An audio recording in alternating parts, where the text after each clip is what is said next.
Bonjour, j'espère que ça va. On se retrouve aujourd'hui dans une nouvelle vidéo et cette fois ça va plutôt s'adresser aux aides-soignants. Là, j'ai changé un petit peu initialement ce que je voulais faire, tout simplement parce que je me suis dit que sur la chaîne YouTube il y avait pas mal de vidéos en rapport avec les fiches révision sanitaire et sociale, mais finalement qu'il n'y en avait pas vraiment qui répondaient, on va dire, au cœur de cible des gens qui recherchent des fiches de révision, tout simplement pour devenir notamment aide-soignant ou auxiliaire.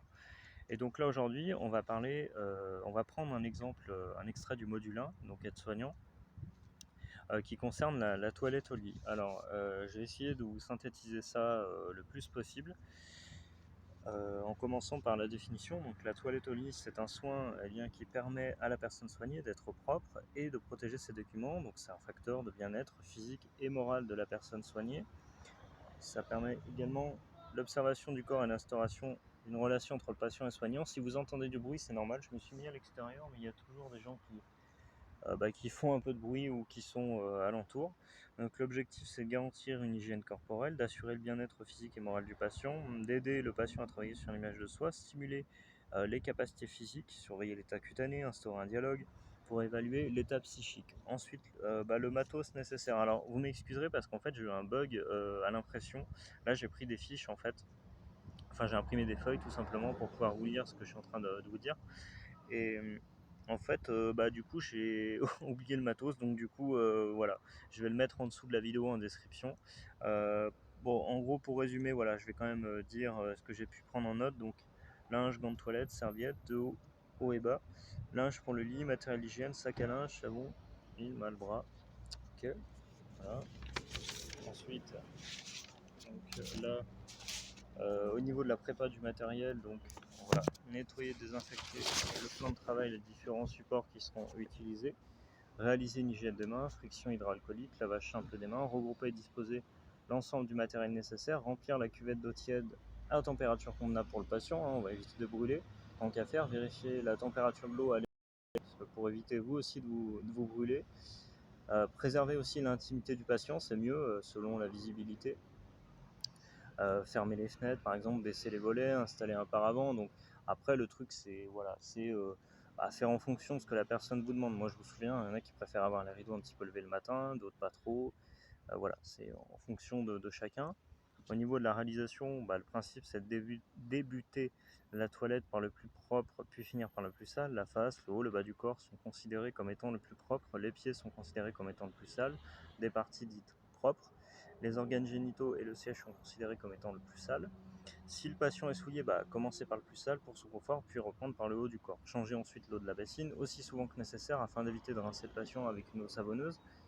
Retirer le linge et les vêtements. Alors là, on va réaliser une hygiène des mains, donc ce qu'on appelle friction hydroalcoolique ou lavage simple des mains. Et puis ensuite, disposer la couverture sur une chaise ou un autre support, déborder le lit de haut en bas sans découvrir le patient.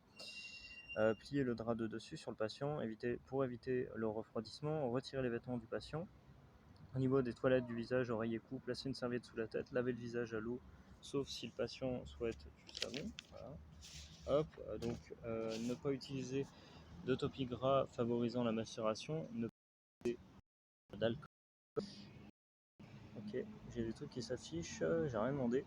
Voilà, réaliser une hygiène des mains, friction hydroalcoolique, lavage simple des mains, enfiler des gants à usage uniquement stériles si le patient est porteur d'une protection anatomique, l'ouvrir et la rabattre. Ensuite, on a là des descriptions, je vais passer un petit peu plus vite. Voilà, chez la femme, chez l'homme.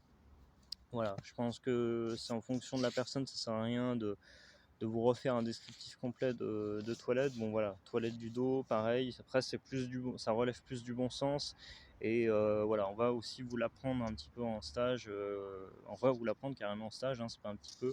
Voilà, voilà, commencer la toilette. Vous voyez là, ils disent commencer par la cuisse la plus les éloigner, remonter vers l'abdomen, passer par le pubis, finir, savonner de haut en bas, ok, savonner ensuite la vulve de haut en bas.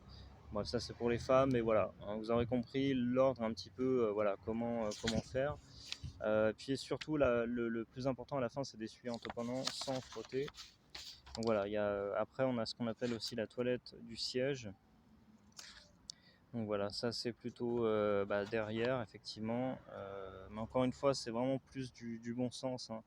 Voilà, si vous respectez les normes d'hygiène, tout ça, je vais vous mettre le descriptif en dessous de la vidéo. Ensuite, on a la réfection du lit, finalisation de la toilette. Donc voilà, ils disent que d'enrouler le drap jusqu'à la moitié du lit, le glisser un peu sous le patient, nettoyer la moitié de matelas de la tête vers les pieds avec la chiffonnette. Ouais, ça sera un petit peu long, mais voilà, en gros, après, il faut changer les draps. Et puis après, vous avez tout ce qui est soins de nursing, enfin soins de confort, donc massage à l'huile notamment, puis coiffer le patient, remettre l'oreiller, l'aider à se laver les dents, puis à la fin, jeter les déchets, nettoyer, désinfecter, ranger le matériel. Donc voilà, là, ce serait un petit peu beaucoup long pour YouTube. Voilà, on va pas rentrer dans tous les détails. Et ce qu'il faut retenir le plus important à la fin, c'est la surveillance toujours de l'état cutané, de l'hygiène corporelle, l'évaluation du bien-être physique moral du patient, l'évaluation physique et psychique. Voilà. Du coup, je vous remercie d'avoir vu cette vidéo. N'hésitez pas à liker, à vous abonner comme d'habitude. J'espère en tout cas que ça aurait été le plus complet possible. J'ai pas voulu faire trop long, tout simplement pour pas vous en mettre plein la tête. Je ferai le descriptif du matériel sous la vidéo, de façon à compléter parce que ça, évidemment, c'est évidemment voilà, un des points les plus importants. Je vous remercie et je vous dis à bientôt. Salut.